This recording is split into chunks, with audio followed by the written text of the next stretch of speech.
დედაშებს უთხრამე და გააჩეხა რაღაცა ქრენით მართლა გაუგებულება.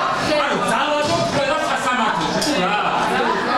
დედაშებს არ შეეყო შენ აბსურდში. ხმაური და დაპირისპირება საქალაქო სასამართლოში ნიკა კაციას სასამართლოს დაწყებიდან რამდენიმე წუთში დაიწყო. TV პირველის გადამღებ ჯგუფს პროცესის სრულფასოვნად გადაღების უფლება არ მოგცეს, რასაც ბრალდებულის ოჯახის წევრების პროტესტი მოყვა. ჟურნალისტის პროცესზე შესვლა უნდა უზრუნველყოს. მაშინ გამოგონებულის სამსახურის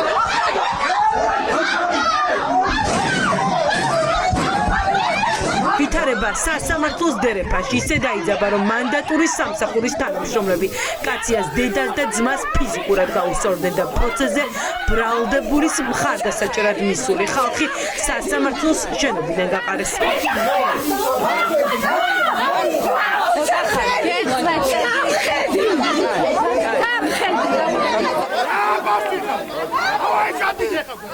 სასამართლოს შენობიდან ძალის გამოყენებით გამოყენილ ხალხს, ვინც პროცესიდან გამოძევებული არ ყოფილა, მანდატური სამსახურმა შენობაში შესვლაც კი აუკრძალა.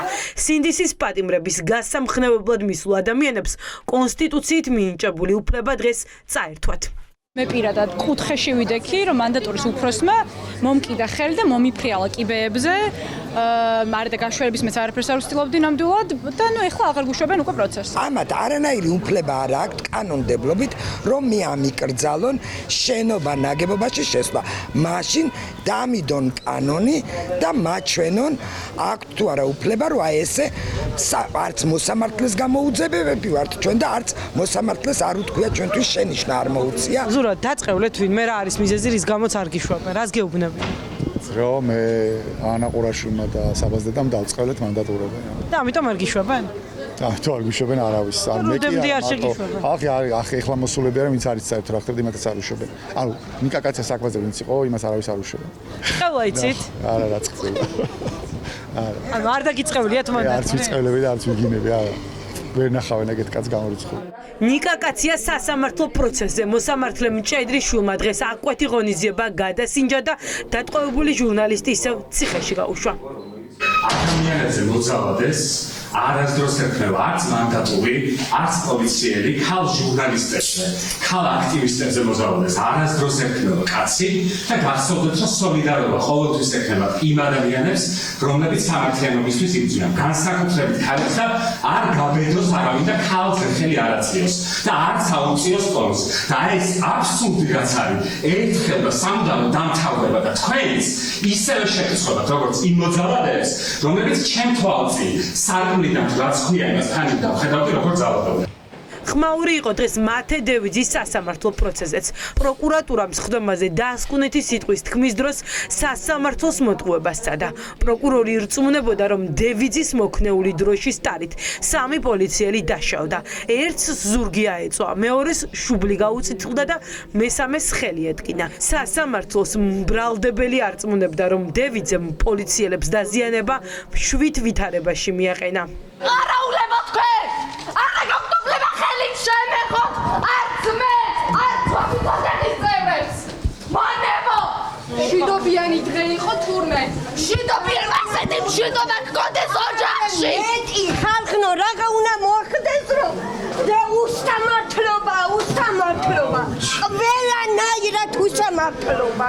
საქმეში არსებული კადრებით დასტურდება, რომ მელიქიშვილის გამზირზე პოლიციელები მშვიდობიან მოქალაქეებზე ნადირობდნენ.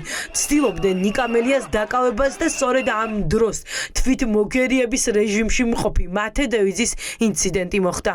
უკანიდან გააპარეს პროკურორი, იცით რატომ? იმიტომ რომ იყო უტიფარი, რომელმაც ანუ ესეთი სიტყვა არ სხვა დასკვნითი ნაწილი არ ყოფილა ჯერ სხვა პროცესში, მაგრამ ასეთი უტიფარი სიტყვა თვით კოცური პროკურატურისთვისაც კი წარმოუდგენელი იყო და წარმოვიდა რა რეალობაში ვცხოვრობთ, რომ უკანიდან გააპარეს ეს გოგო, რომელიც თვალებს ვერ უყურებდა მათე დევიძს და გვიმტკიცებდა, რომ თურმე 19-ში მშვიდობიანი დღე ყოფილა. აი მაგ მშვიდობით იცხოვრე შენ.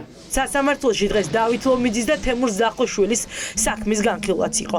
მათ პროცესზე 3 ექსპერტი გამოიკითხა.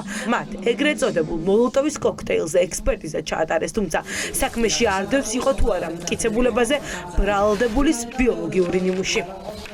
ნივთიერებაზე, რომელიც ასე ვთქვათ, შემხებობის შემთხვევაში, ცეცხლის წაკიდების შემთხვევაში უშუალოდ იწვევს აფეთქებას, ბოთლის დაზიანებას, რაც ამ შემთხვევაში საკვლევი ობიექტია.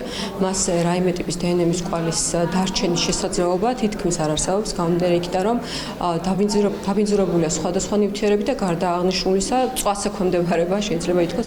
გლდანის ციხიდან დღეს სასამართლოზე კიდევ ერთი პატიმარი მიიყვანეს. განსაზღვრელი სკამზე იჯდა დავით ხომერიკიც. ის 2 დეკემბერს დააკავეს. პროკურატურა მას აფეთქების მოწყობას ედავება. ხომერიკი ბრალს არ აღიარებს და ამბობს, რომ საქმეში არსებული ცეცხლგამჩენი ნივთიერებები მას არ ეკუთვნოდა. დღეს ხომერიკის საქმეზე ერთი პოლიციელი გამოიკითხა. ბრალდების მოწმების გამოკითხვა. სასამართლოში ამ საქმეზე 5 ივნის გაგრძელდება.